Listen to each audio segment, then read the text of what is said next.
Welcome to mall Mathews kitchen and garden. ഇന്ന് വളരെ easy ആയിട്ട് നമുക്ക് വീട്ടിൽ തന്നെ പനീർ എങ്ങനെയാണ് ഉണ്ടാക്കുന്നത് നോക്കാം.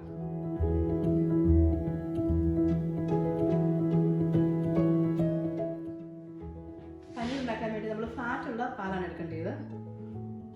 ഞാനൊരു ഗാലൻ വൈറ്റമിൻ ഡി പാൽ എടുത്തിട്ടുണ്ട്. പിന്നെ 1 ലിറ്റർ വിപ്പിംഗ് ക്രീമും. അത്യാവശ്യം വലിപ്പമുള്ള ഒരു പാത്രമാണ് ഞാൻ എടുത്തിരിക്കുന്നത്. കൂടുതൽ പാലുള്ളതുകൊണ്ട് തിളച്ചാടാതൊക്കെ. ഇത്രയും വലിയ ജ്യൂസി ആയിട്ടുള്ള നാരങ്ങയാണ്. ഞാനൊരു 2 നാരങ്ങയുടെ ജ്യൂസ് എടുത്ത് വെച്ചിട്ടുണ്ട്. പാലടുപ്പി വെച്ച് അടി പിടിക്കാതെ ഇളക്കി നമുക്കിതൊന്ന് തിളപ്പിച്ചെടുക്കാം. നന്നായിട്ട് തിളച്ച് വരുന്നുണ്ട്. തീ നമുക്ക് സിമ്മിലോട്ട് ഇട്ടിട്ട് ലെമൺ ജ്യൂസ് ഒഴിക്കാം. ലെമൺ ജ്യൂസ് കുറേശ്ശെ ഒഴിച്ച് ഇളക്കിക്കൊണ്ടിരിക്കണം.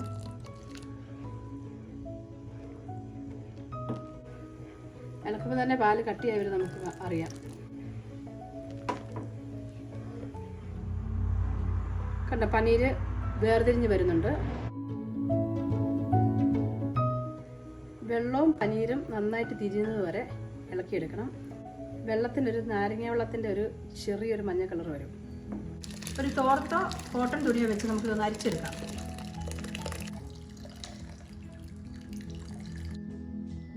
തണുത്ത വെള്ളത്തിൽ നന്നായിട്ടൊന്ന് കഴുകിയെടുക്കാം. നാരങ്ങയുടെ പുളിരസമൊക്കെ ഒന്ന് മാറിക്കിട്ടാൻ വേണ്ടിയാണ്.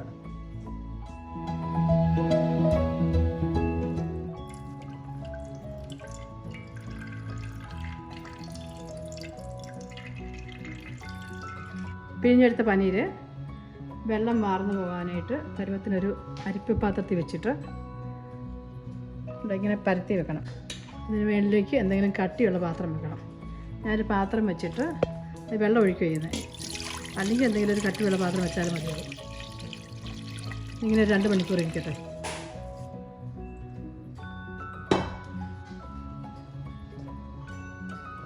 ഇപ്പോൾ നമ്മുടെ പനീർ നിന്നുണ്ടോ നല്ല തിക്കായിട്ട് കിട്ടിയിട്ടുണ്ട്.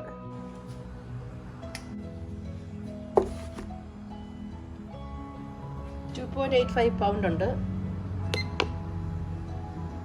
1 kg 300 ഗ്രാം ഉണ്ട്.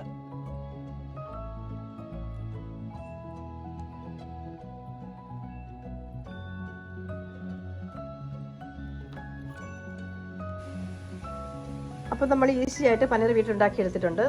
ഇത് ചെറുതായിട്ട് മുറിച്ചോ അല്ലെങ്കിൽ അങ്ങനെ തന്നെ ഫ്രിഡ്ജിൽ സൂക്ഷിച്ചിട്ട് നമുക്ക് ആവശ്യമുള്ള സമയത്ത് കുക്ക് ചെയ്യാൻ സമയത്ത് മാത്രം എടുത്താൽ മതിയാവും. നമ്മൾ ക്രീം കൂടുതൽ ചേർത്താൽ കുറച്ചും കൂടി ഒരു ക്രീമി ആയിരിക്കും. ഹാഫ് ആൻഡ് ഹാഫോ അല്ലെങ്കിൽ പാലിൻ്റെ കൊഴുപ്പിനനുസരിച്ചായിരിക്കും നമുക്ക് കൂടുതൽ പനീർ കിട്ടുക. എല്ലാവരും വീട്ടിലുണ്ടാക്കി നോക്കുക. Thanks for watching.